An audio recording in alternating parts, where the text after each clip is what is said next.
el sermón del día de hoy. Continuamos con Primera de Pedro, capítulo 3, y el texto leído desde el 18 al 22, pero esta vez solamente vamos a tomar el versículo 18, que es la primera parte. La segunda parte, Dios mediante, será el próximo domingo. Los sufrimientos de Cristo y su relación con los peregrinos.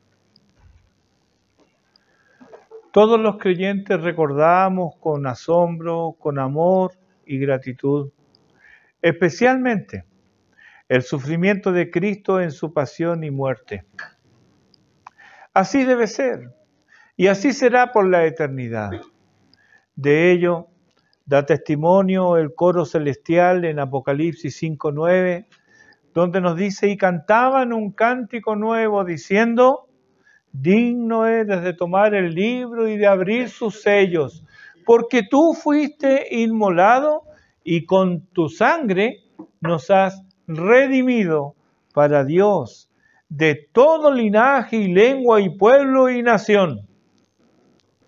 De su pasión y muerte también nos hablan los profetas. Isaías 53, los versículos 5 y 6 dice: mas él herido fue por nuestras rebeliones, molido por nuestros pecados. El castigo de nuestra paz fue sobre él, y por su llaga fuimos nosotros curados. Todos nosotros nos descarriamos como ovejas, mas Jehová cargó en él el pecado de todos nosotros. ¿De dónde vienen estas ideas?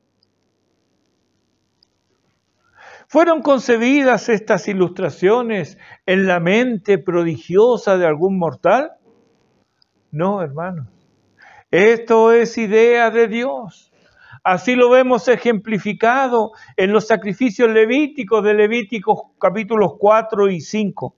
Y ya se vislumbra inmediatamente la caída del hombre en Edén, cuando un animal inocente debe morir para cubrir la vergüenza del hombre.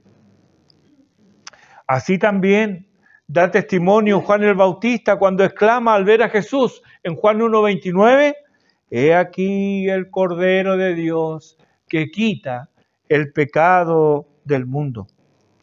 Sí, tenemos vida eterna por la muerte de Jesucristo.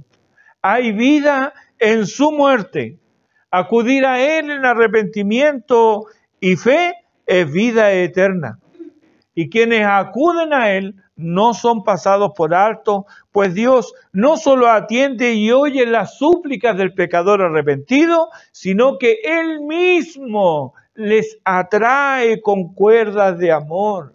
Él mismo les da arrepentimiento y fe. Él mismo es quien lo perdona. Él mismo es quien lo viste con el ropaje espléndido de justicia de su amado Hijo. Lo llena de gracia y lo inunda con su amor. ¿Acaso no ha sido así contigo? Y como si todo esto fuera poco, le asegura que nada en el mundo conocido o invisible, ningún ser humano o espiritual, ninguna circunstancia en esta vida o en la venidera, ninguna inteligencia o falta de ella, ninguna razón o locura podrá apartarnos del amor de Dios que es en Cristo Jesús, Señor nuestro. Veía hace poco, alguien me envió un video cortito de un abuelito ya con Alzheimer, y mientras lo estaban atendiendo, él decía: Dios es maravilloso. Y el hombre que lo cuidaba, seguramente un creyente, le decía: sí, Dios es bueno. ¿Sabes quién me enseñó eso? Y él decía: la Biblia. No, usted me lo enseñó. Y era un hombre que ya había perdido no estaba completamente en sus cabales, pero él tenía claro que Dios era bueno. Bendito sea el Señor. Sí, hermano, no importa que pasen los años, No importa que nuestra mente se debilite, el amor de Dios permanece para siempre. No es tu fidelidad la que refresca la memoria del Altísimo. No es tu consagración la que inclina a ti su favor. No es tu constancia la que te llena de bendiciones. No es tu servicio el que asegura tu bienestar eterno. No, 1000 veces no. Es Dios, es solo Dios, es su gracia, es su amor. Ah, hermano, Él es digno de nuestra adoración y alabanza. Pablo, lleno de admiración, exclama en Romanos 8:32, el que no escatimonia a su propio Hijo, sino que lo entregó por todos nosotros, ¿cómo no nos dará también con Él todas las cosas? Alabado sea el Señor. Gracias a Dios por su don inefable y glorioso. Mi corazón ciertamente está lleno de gratitud a mi bendito Salvador. Y estoy seguro, si Dios ha hecho una obra en ti, también experimentas esa gratitud. Y esto debiera movernos a la adoración reverente y al servicio consagrado. ¿Cómo no servir a este Dios tan bueno? ¿Desobedecerle? Jamás. Sería una vergüenza señalada por los demonios para su deleite, una burla a los peregrinos y una afrenta a mi benefactor eterno. Sería una mancha horrible y absurda en el arco iris de su gracia. Oh Dios nuestro, no lo permitas. No permitas que te desobedezcamos, que tu palabra y tu espíritu obren en medio nuestro, trayendo sanidad al alma herida, insuflando valor y energía en el alma afligida y llenando de confianza y certeza a aquel que duda.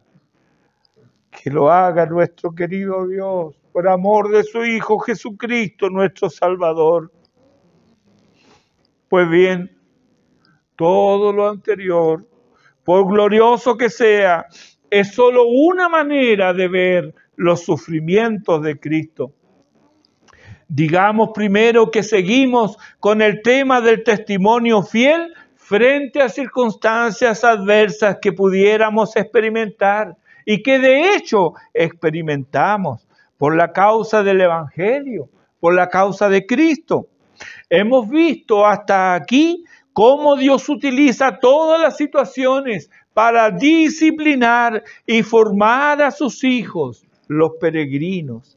Es como si pusiera delante nuestro, delante de aquellos que sufren por causa de su obediencia a Cristo, tanto un ejemplo como un incentivo, un estímulo, para que perseverando en el bien hacer, o como diría Pablo a los Gálatas, no nos cansemos pues de hacer bien.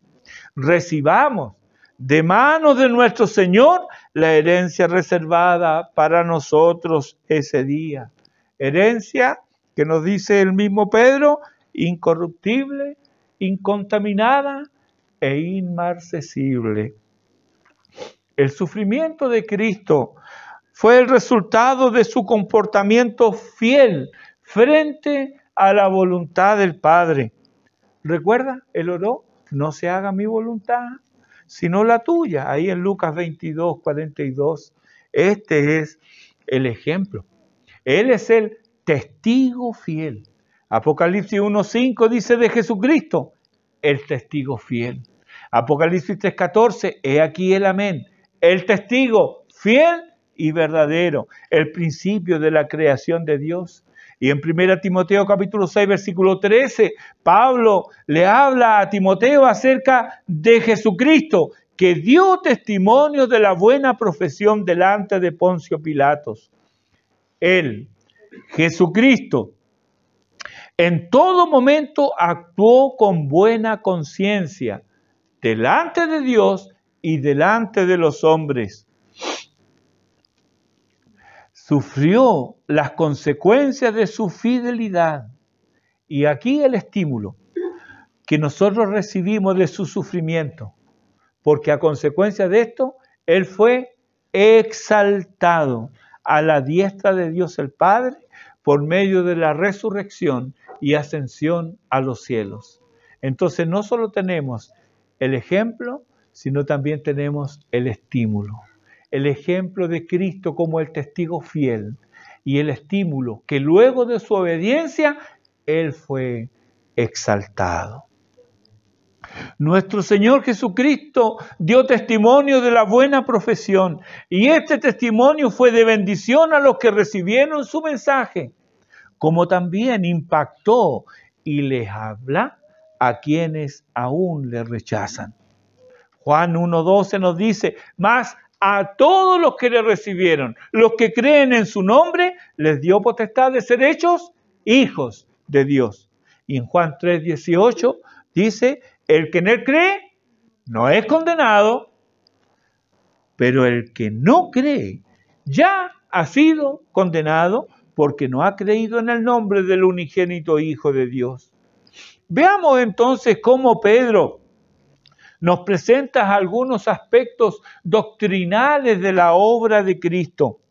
Versículo 18 dice, porque también Cristo padeció una sola vez por los pecados, el justo por los injustos, para llevarnos a Dios, siendo a la verdad muerto en la carne, pero vivificado en espíritu. Detengámonos un minuto en esta frase, porque también Cristo padeció una sola vez por los pecados. En esta frase puedes poner tu nombre. Cristo padeció por tus pecados. Él cubrió y borró la culpa de tus pecados. Dice el autor de Hebreos en el capítulo 10, pero Cristo, habiendo ofrecido una vez para siempre un solo sacrificio por los pecados, nos dice también que la ofrenda del cuerpo de Jesucristo fue hecha una vez para siempre. El pecado y su fruto amargo y horrible, los pecados, constituyen una ofensa y una afrenta a nuestro Dios tres veces santo. No es posible ser aceptos ante Él mientras la mancha de nuestros pecados no sea quitada del lienzo del universo. Necesitamos que nuestros pecados sean quitados, cubiertos y perdonados. De otra manera, mientras estemos en nuestros pecados, estamos bajo la ira de Dios. ¿Y cómo puede ser entonces esto efectivo? La respuesta de las Escrituras es contundente y precisa. Cristo padeció una sola vez por los pecados. Siendo Cristo Dios y hombre a la vez, su sacrificio es de valor infinito. Cubre todos, sí, todos nuestros pecados. Y además es aceptable por el Padre para llevar y quitar los pecados de todos aquellos que confían en Él. Aquí resuenan los ecos de Isaías 53. En el versículo 4 dice, ciertamente llevó Él nuestras enfermedades y sufrió nuestros dolores.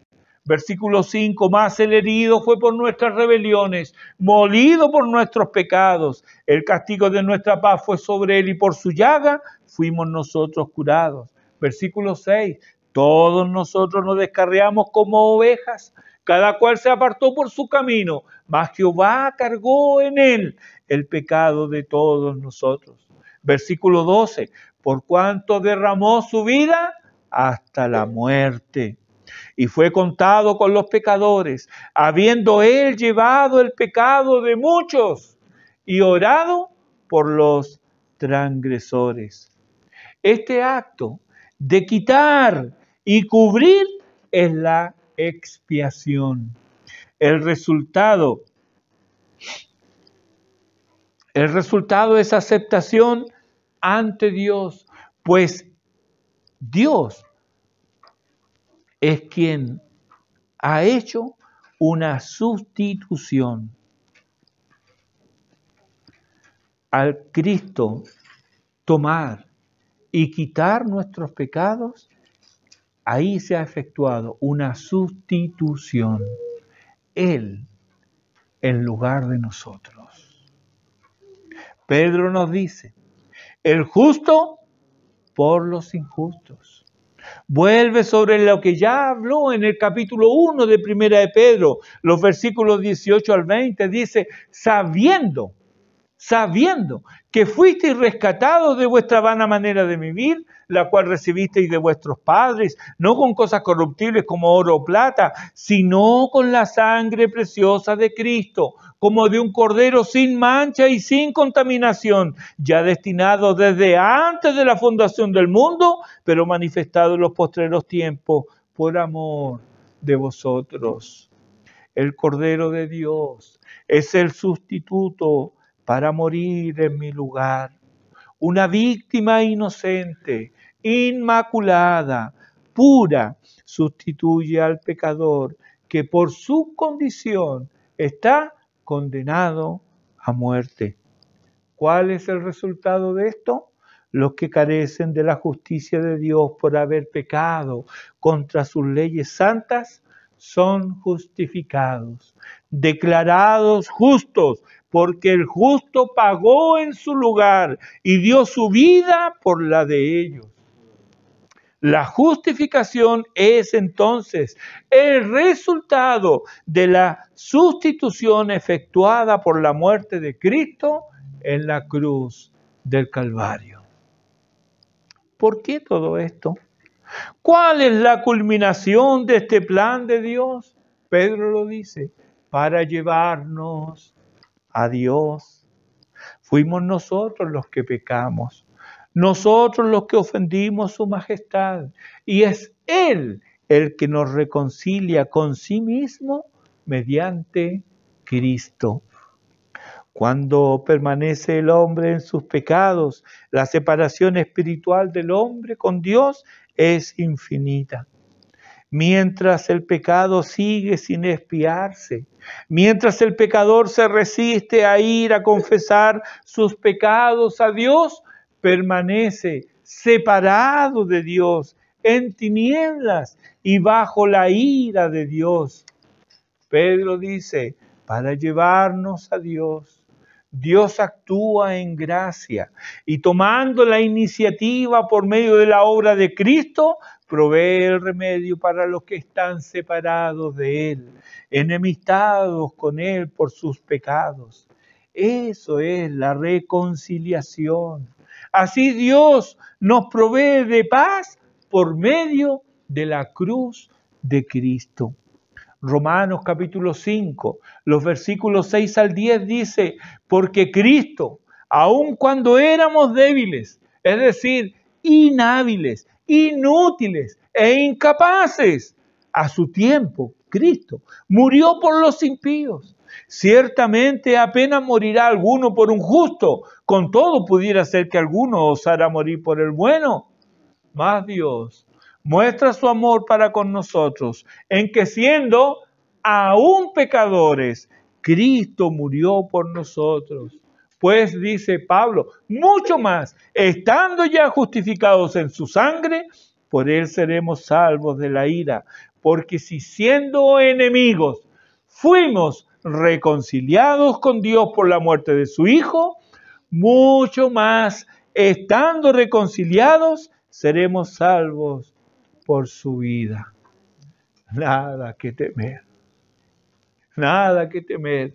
Siendo enemigos, fuimos reconciliados. Ahora reconciliados, somos salvos por su vida. Bendito sea el Señor. Es así como Dios logra la reconciliación para nosotros. Ahora, por parte de Dios, ya no existe obstáculo para que el hombre se reconcilie con Él. Y sobre esta base se extiende su oferta de misericordia en el Evangelio bajo el requisito del arrepentimiento del pecado y fe en la obra de Jesucristo.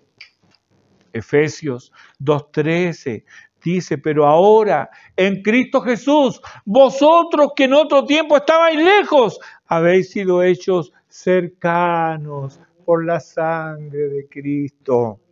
Sigue argumentando Pedro en el versículo 18, siendo a la verdad muerto en la carne, pero vivificado en espíritu. Aquí tenemos la culminación de los padecimientos de Cristo. La pena capital efectuada por mano de inicuos después de un juicio injusto. Hicieron con el justo lo peor que pudieron hacer en la esfera terrenal y humana. Pero en la esfera espiritual, los poderes terrenos son inútiles. Podrán ser crueles, implacables, inmisericordes. Podrán ejecutar la muerte en el mortal, pero la muerte no podrá tocar al que era y es la vida. Como Él sufrió vicariamente, es decir, sufrió en el lugar de otro, por los pecados de otro, y según la voluntad de Dios, su muerte fue un acto voluntario. Voluntario. Juan 10, 17 y 18 dice, por eso me ama el Padre, porque yo pongo mi vida para volverla a tomar. Nadie me la quita, sino que yo de mí mismo la pongo. Tengo poder para ponerla y tengo poder para volverla a tomar. Pedro, sabiendo esto, declara en su primer sermón en Hechos capítulo 2, los versículos 22 al 24, dice Pedro, Jesús Nazareno, varón aprobado por Dios entre vosotros con las maravillas, prodigios y señales que Dios hizo entre vosotros por medio de él, como vosotros mismos sabéis, a este, entregado por el determinado consejo y anticipado conocimiento de Dios, prendisteis y matasteis por manos de inicuos, crucificándole, al cual Dios levantó, suelto los dolores de la muerte, por cuanto era imposible que fuese retenido por ella. Aquí es donde se ve claramente la derrota de Satanás.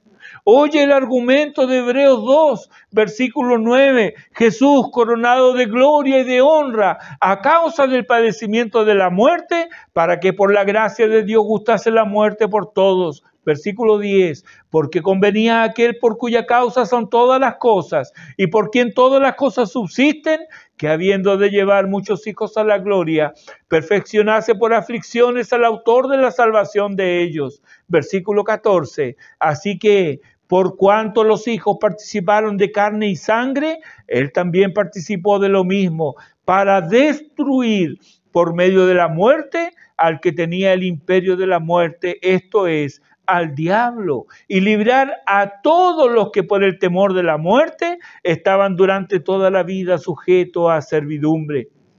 Hay entonces diferencia entre la muerte de Cristo y la muerte de cualquier mortal. Cristo no murió sujeto a la ley. El autor de Hebreos en 9:27 dice que está establecido para los hombres que mueran una vez y después de esto el juicio. Esto se cumple en cada hombre que pisa la tierra, porque la paga del pecado es la muerte. Todos nosotros estamos sujetos a la muerte física, pero esto no es verdad en el caso de Cristo. Él entregó voluntariamente su vida. Él no murió sujeto al pecado. El pecado nada demandaba de él. Él murió voluntariamente al pecado como la víctima expiatoria provista por Dios, provista por la justicia de Dios. Y una vez consumado el sacrificio, ya el pecado y la muerte no tenían más poder sobre él. Podía moverse libremente en la esfera del espíritu como el hombre triunfante, o como lo dice Pablo a los Corintios, espíritu vivificante. Ahora bien, Satanás y sus huestes son poderosas, pero derrotadas. Ellas solo pueden someter a servidumbre a los que están bajo la potestad de las tinieblas. Ellos no tienen poder ni autoridad sobre los peregrinos, por cuanto el Redentor de ellos es también quien derrotó a las potestades. Cristo padeció una sola vez por los pecados, padeció voluntariamente y vicariamente, es decir, en nuestro lugar. Dice Hebreos 12:2, puestos los ojos en Jesús, el autor y consumador de la fe, el cual por el gozo puesto delante de él sufrió la cruz, menospreciando el oprobio, y se sentó a la diestra de Dios. Él sufrió, sí, pero tenía la mirada puesta en el resultado de esa acción voluntaria suya, que es también gozo y felicidad nuestra. ¿Cuál fue el fin de esto? Dice el autor de Hebreos, se sentó a la diestra de Dios.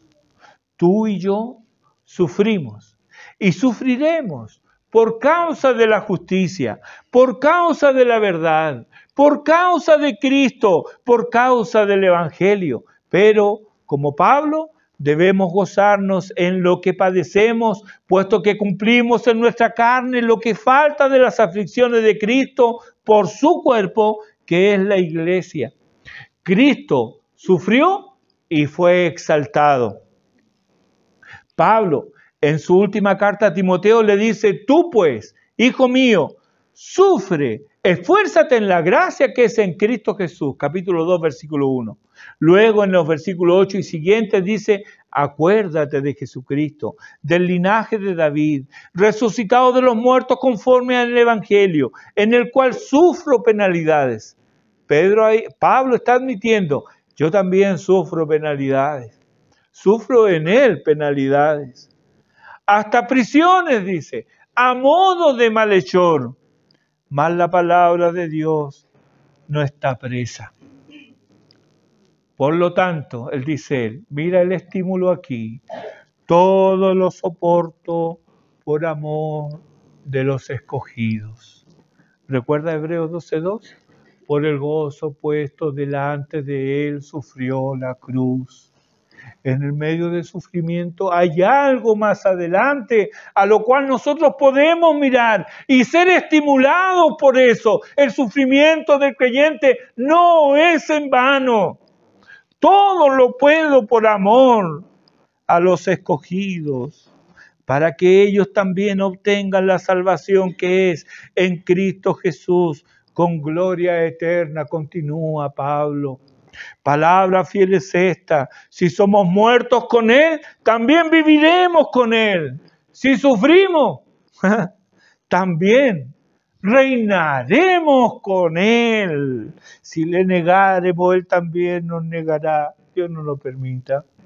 Si fuéramos infieles, Él permanece fiel.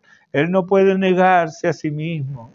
Esforzarse entonces en la gracia que es en Cristo Jesús es padecer, es sufrir penalidades, es pasar por alto la ofensa, es soportarlo todo por amor de los escogidos, por amor de aquellos en los cuales Dios está hablando. Me voy a resistir a un comentario que no será de gracia para mi hermano.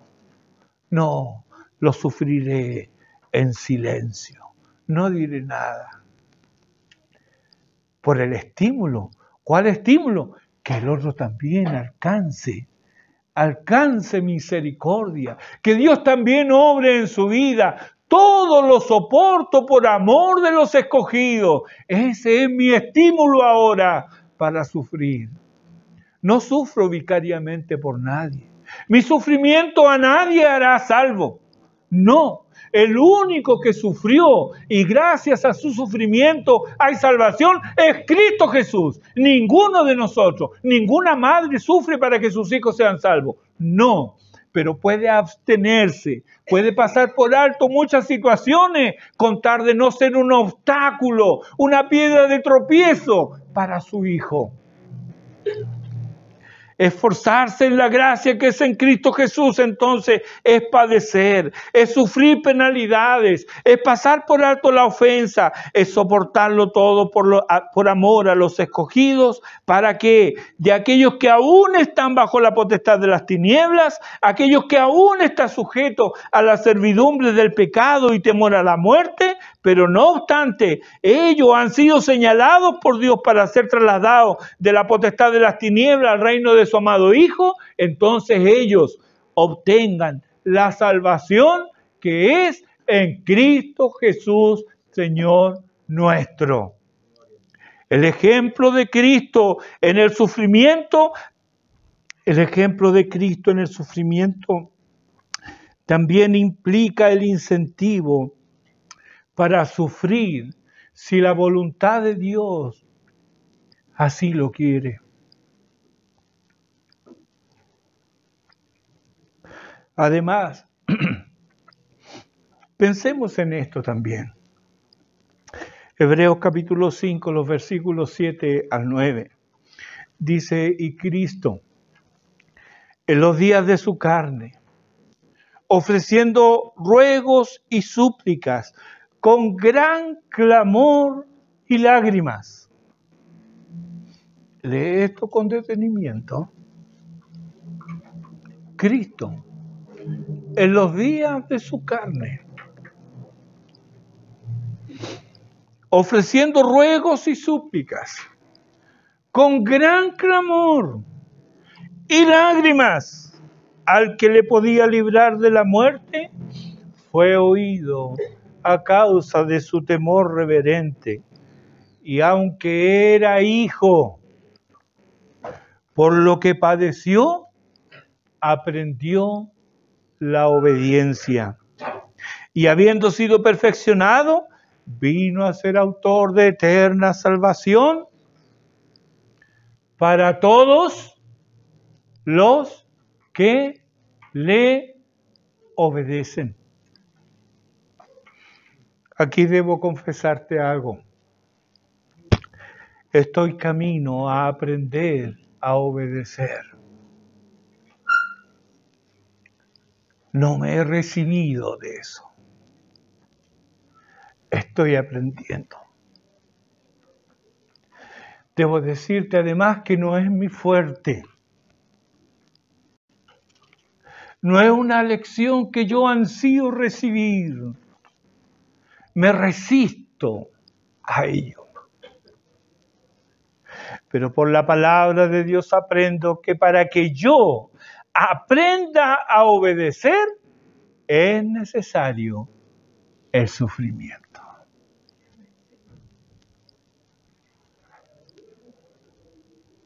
No me gusta sufrir.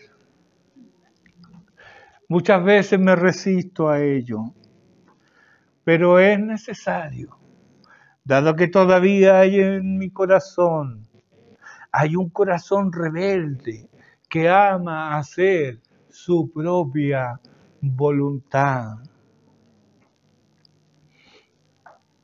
¿Qué pasa contigo? ¿Amas obedecer? ¿O estás aprendiendo también? ¿Verdad que estamos en el camino de aprender la obediencia? ¿Y cómo aprendemos? Si el bendito Hijo de Dios dice que aprendió la obediencia por medio del sufrimiento, interviniendo, dice, clamor y lágrimas, ¿será menos contigo? No, el sufrimiento tiene un propósito en nuestras vidas. Cuando Juan dice, es necesario que Él crezca y que yo mengüe. Él estaba preso.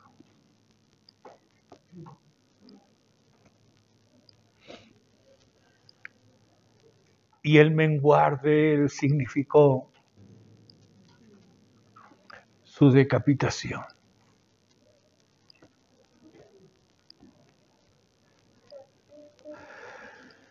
¿Qué pasa contigo entonces, querido hermano? ¿Qué pasa conmigo? ¿Amamos obedecer a Dios? ¿O estamos aprendiendo? Si estás en la condición mía de estar aprendiendo, entonces quiero decirte lo siguiente. Pongamos los ojos en Jesús. Pongamos los ojos en Jesús y estemos dispuestos a sufrir penalidades por causa de Cristo, por causa de Jesucristo. Solo Cristo sufrió vicariamente. Tú y yo sufrimos muchas veces por nuestros propios pecados, por resistirnos a la voluntad de Dios. Así todo, Cristo murió por ti para llevarte a Dios. Mira, ¿puedes entender tanta bondad? ¿Te resiste a hacer su voluntad? ¿Te resiste a obedecer? Sin embargo, Él entregó su vida. Él por lo que padeció aprendió obediencia. Entregó su vida. ¿Para qué? Para llevarte a Dios. Bendito sea su nombre. Él no dejará de obrar en nosotros, aunque en nuestra necedad lo resistamos. Él cumplirá su propósito en nosotros. Él, puesto que comenzó en nosotros la buena obra, la perfeccionará hasta el día de Jesucristo. Él no se cansa ni descansa. Él no se frustra con nosotros, ni se desilusiona. No, eso no pasa con Él. Gloria a Dios por eso, porque nosotros nos frustramos, nosotros nos desilusionamos, nosotros nos desanimamos, nosotros queremos tirar la toalla. No así nuestro Dios. Él permanece fiel. Si no fuéramos infieles, Él permanece fiel. Él murió para llevarnos a Dios. Y Él no fracasará en su empresa. Él es Dios y nosotros somos sus criaturas, sus siervos. ¡Qué privilegio, hermanos! ¡Qué gozo! Oh, profundidad de las riquezas, de la sabiduría y de la ciencia de Dios. Cuán insondables son sus juicios e inescrutables sus caminos, dice Pablo a los romanos. Porque de Él, y por Él, y para Él, son todas las cosas.